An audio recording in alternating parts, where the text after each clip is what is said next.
This video was sponsored by Let's Get Rusty. In this video, I want to break an illusion.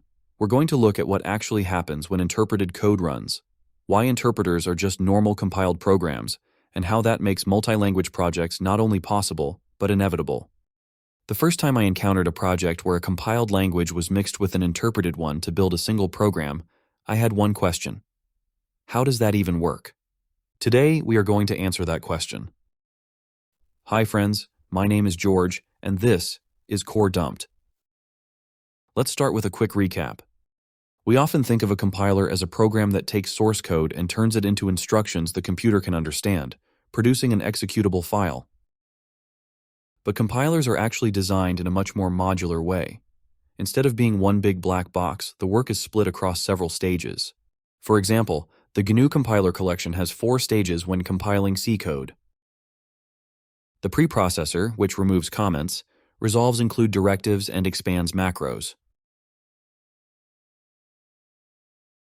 The compiler, which translates the preprocessed C code into assembly code files. The assembler, which turns those assembly files into object files, full of machine instructions. And the linker, which takes all those object files, plus libraries, and combines them into the final executable. Because of this modularity, we don't need to write everything in the same language. For example, we can write most of a project in C, write a few performance-critical parts in assembly, and then simply pass those files into the compiler pipeline at the appropriate stages. This modular design means each stage of the toolchain can accept inputs from completely different sources, as long as the output format matches what the next stage expects. So we can mix languages entirely, say C and Rust. We can compile the Rust parts and tell the Rust compiler to generate a library, an object file or static archive, instead of a standalone executable. That library can then be passed directly to the C toolchain's linker stage. In the end, we get a single executable that was built from multiple compiled languages. The question here is, how can interpreted languages fit into a pipeline that expects object files and linkable binaries? To answer that, we need to understand what actually happens when running an interpreted language project versus a compiled language project. With compiled languages, you explicitly run a compiler to generate an executable file, and then you run that executable. With interpreted languages, you usually perform just one step. You call the interpreter and pass your source code file as a parameter, and the project simply runs. Our first goal today is to understand what exactly happens when we call an interpreter. Let's go back to compiled programs first. When you type the name of a compiled program in the terminal and press Enter, you're asking the kernel to run a file with that name. The kernel finds it on disk, loads its content into memory, and, because that file contains machine instructions, the CPU can begin fetching, decoding, and executing them. The kernel also allocates additional memory that process might need, the stack, the heap, and so on.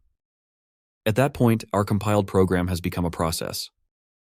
This can't happen with interpreted languages, because your code was never compiled into machine instructions. Because Python script is just text, we cannot load it into memory expecting the CPU to run it. Of course not. CPUs only understand machine code, not Python code. So when you run a command like this, you're not really running your Python script, you're actually running an executable file called Python that resides somewhere in your system storage. The operating system loads that executable into memory, starts executing it, and now this process we've just created is the Python interpreter, not your Python script. Once the interpreter is running, it receives your script's file name as an argument, opens the file, and reads its contents, loading it as data into its own memory space, usually the heap. Note that your script never becomes a separate process. Code written in interpreted languages is not meant to become its own process. It becomes data that another process will read, analyze, and execute on your behalf. A .py file is to the Python interpreter what a .xlsx file is to Microsoft Excel, or what an .mp4 file is to VLC. These files don't run themselves. They're consumed by another program that knows what to do with them. The machine code inside the interpreter executable instructs the CPU to read your script, break it down through several internal steps, and eventually transform it into data structures that represent your program. Both compilers and interpreters perform this parsing step. The difference is what they do afterward. A compiler takes that structured representation and translates it into machine instructions that will be executed later. An interpreter, on the other hand, immediately uses the CPU to perform the operations represented in that structure. If you're wondering how, well, with code like this. For example, if expressions are represented as trees, as shown here, the interpreter evaluates them by first obtaining the value of the left and right sides of the operation, matching the operator symbol, performing the corresponding action, and then returning the result. Of course, expressions can be nested. A value could be operated with another expression, so the interpreter uses recursive calls to evaluate inner expressions before using their results in outer ones. This is what interpreting means: analyzing the input code and deciding what action to perform based on what we find in that code. If the interpreter sees a plus sign, it performs an addition. If it sees a minus sign, it performs a subtraction. If it sees a star symbol, it performs a multiplication, and so on. In very simple words, writing an interpreter is writing code that will run other code. Now here is perhaps the most important part of this entire video. The interpreter itself isn't magical. It's just another executable sitting on your disk, which means that at some point, it was compiled from source code. All the code that parses the script, evaluates expressions, handles variables, classes, types, and every other feature of the language is written in another language, a compiled language. The official Python interpreter, for instance, is written in C. Node.js, the popular JavaScript runtime, is written in C++. So when you run node main.js, you're not creating a JavaScript process. You're starting a C++ process that reads your JavaScript and interprets it. When you run python main.py, you're not creating a Python process. You're running a C program that reads your Python script and interprets it. And if you still don't see where this is headed, what I'm trying to say is this. In a very real sense, every interpreted language project is already a multi-language project. We just don't notice the compiled part because it comes pre-compiled as an executable file. And speaking of multi-language projects, have you noticed that more and more companies are including Rust in the development of their critical systems? That's not hype, that's happening. And if you're thinking about leveling up your Rust skills, whether for personal growth or to land a job working on real systems, Let's Get Rusty is the go-to place for Rust training. Created by a fellow YouTuber and one of the most beloved names in the Rust online community, Let's Get Rusty has helped thousands of developers, myself included by the way, master the language and break into systems programming. They're running a new cohort very soon, and since spots are limited, now's a great time to check it out. Visit letsgetrusty.com/startwithgeorge, or just click the link in the pinned comment below. Big thanks to Let's Get Rusty for supporting the channel. And now, back to the video. Since an interpreter is just a program written in another language, there's nothing stopping us from extending it. We could simply take the interpreter's source code and add more features by writing additional code in the language the interpreter itself is written in. To make this idea clearer, let's walk through an example. Imagine we're using Rust to implement an interpreter for a Python-like language. When Python variables are created, how should the interpreter handle them? Take this line of code. A compiler would simply emit machine instructions to load the operands, perform the addition, and store the result in a specific memory location. But in an interpreted language, how do we represent variables? How do we store their values? And how do we retrieve those values later when the variable is used? Like everything in programming, there are countless approaches, but one simple method is to define a type that represents the possible values a variable can hold. A variable could be a number, a string, a Boolean, and in a real interpreter, it could also represent arrays, objects, classes, and more. But to keep it simple, we'll stick to just these three. Now, when the interpreter receives a line of code like this one, it first parses it into a tree. During execution, the interpreter evaluates the expression, just like we explained earlier, and once it has the result, it creates a new instance of the type we defined. But now the interpreter has to remember this variable for future use. To do that, it creates a collection beforehand. Here, I'm using a hash map. Once the variable is created, It stores its value in the map, using its name as the key. Every time a new variable is defined, the interpreter builds a new value and inserts it into this hash map. Later, if the script uses one of those variables again, the interpreter simply looks it up in the map, retrieves its value, and uses it in whatever expression or statement requires it. At this point, you may be wondering why I'm talking about these specific implementation details, even though this isn't a video about building interpreters. Structures and collections like this are used by interpreters to represent and store everything in the language, not just variables, but also functions, objects, and more. There's no fundamental reason we couldn't add more compiled code that accesses those same internal structures. For example, if the interpreter keeps track of variables by storing them in a list or a hash map, we can write additional compiled code that exposes that collection, or even inserts new values into it, using the same structures the interpreter already relies on. This means we can write a performance-critical routine in the compiled language, access values defined in the interpreted language, extract the value from the structure, use it to compute a value, wrap the result within the structure the interpreter uses to represent values, and then insert it into the interpreter's table. Once that's done, the interpreted language can see and use that variable exactly as if it had been produced by itself. And this can be done not only with variables, but with functions, since the interpreter also uses a structure to represent those. And that gives us the answer. Given two languages, compiled language A and interpreted language B, mixing both in the same project is possible because all the machinery written in A to interpret B is accessible from A. That makes it possible to write additional compiled code that creates values, registers functions, or interacts with the interpreter's data structures directly. In other words, you don't mix the interpreted language with the compiled one. You mix the compiled language with the interpreter. And that's how both worlds end up working together inside the same program.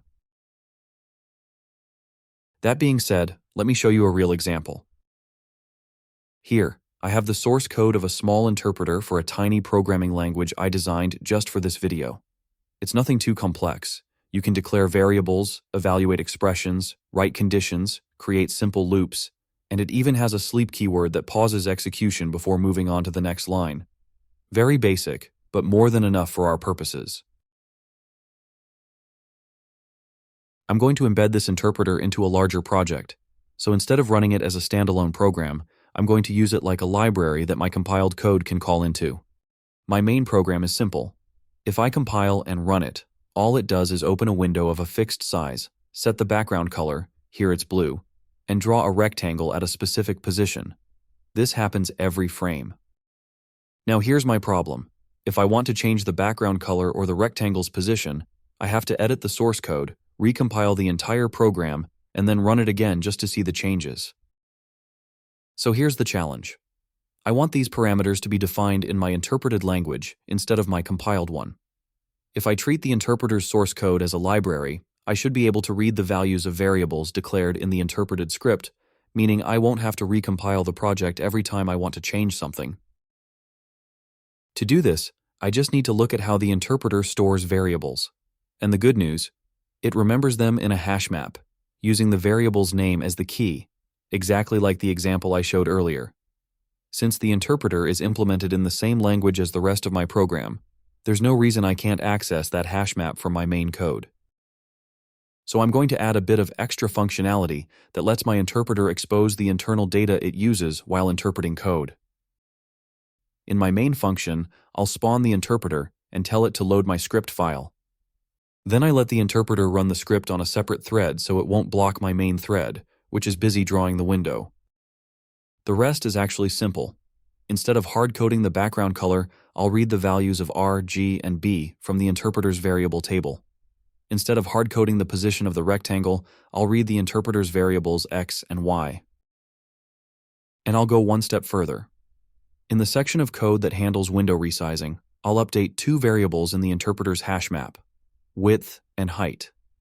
That way, if the interpreted script ever needs to know the current window size, that information is available on the interpreted side, even though the compiled code is the one managing the window. After recompiling and running the project, the square appears exactly where my interpreted code says it should be. Now, the fact that my final executable contains an embedded interpreter has two important implications. First, it means all the code required to understand this interpreted language is shipped inside the executable. Because of that, I can close the program, modify my interpreted script, and run the program again to see the changes, without recompiling anything.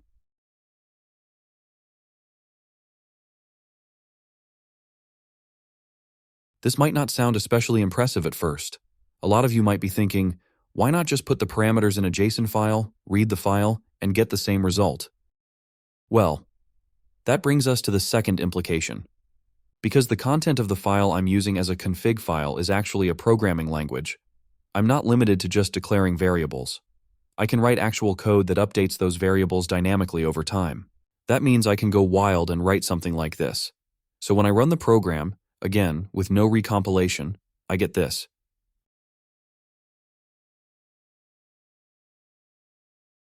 The coolest part is that if I resize the window, the interpreted code doesn't break, because my compiled code keeps updating the interpreter's variables that represent the width and height every time the window changes size.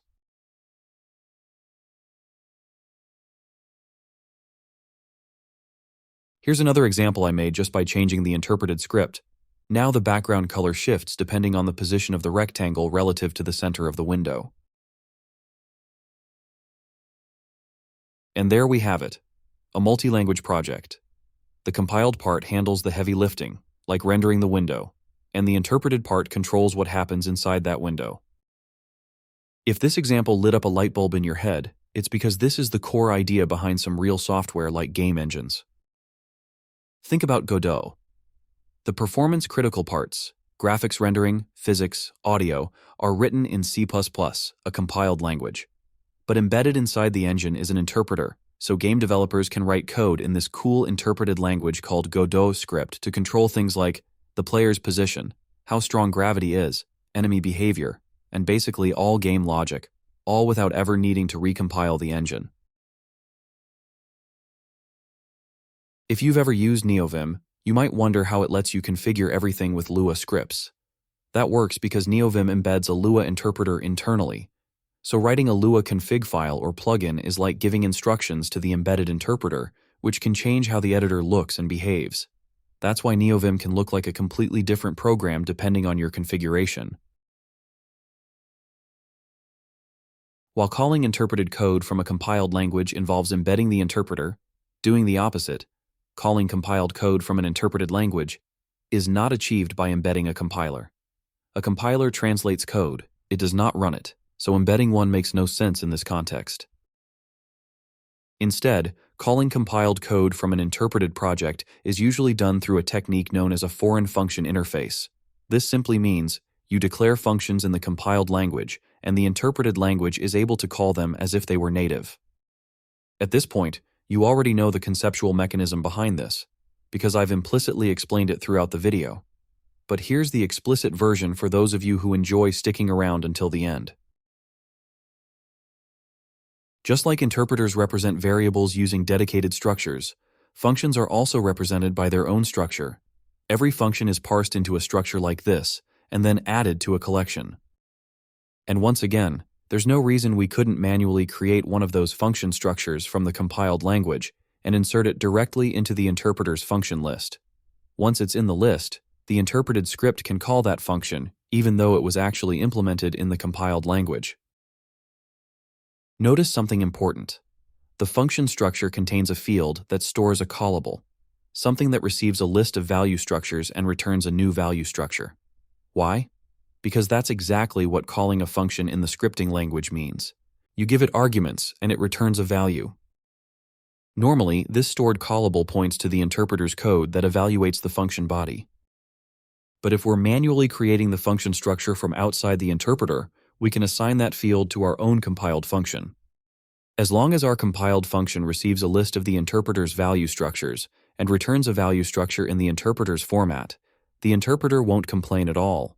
The interpreted script will run it exactly like any other function. This is the same mechanism Python uses to call C functions. It's not any C function. It's a C function that receives Python's internal value structures and returns Python's value structures.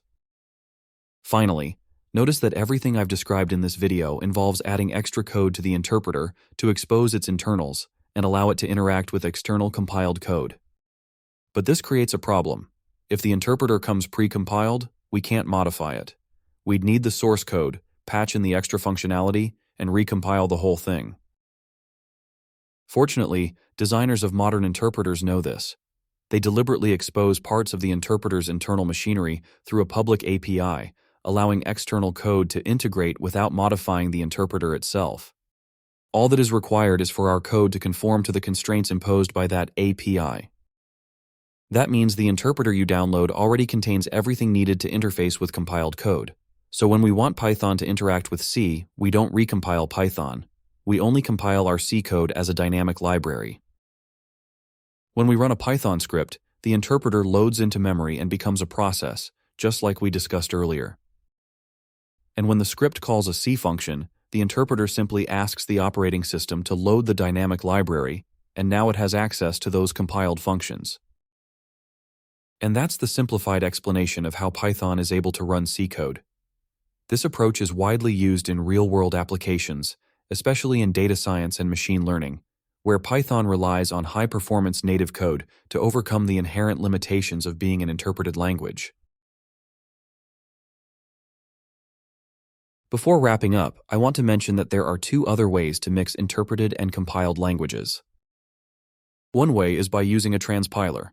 You translate code from the interpreted language into a compiled language, and then compile everything together as if it were a single language. This is less common, but it exists. The other way is by using separate modules that communicate at runtime via IPC, like sockets or pipes.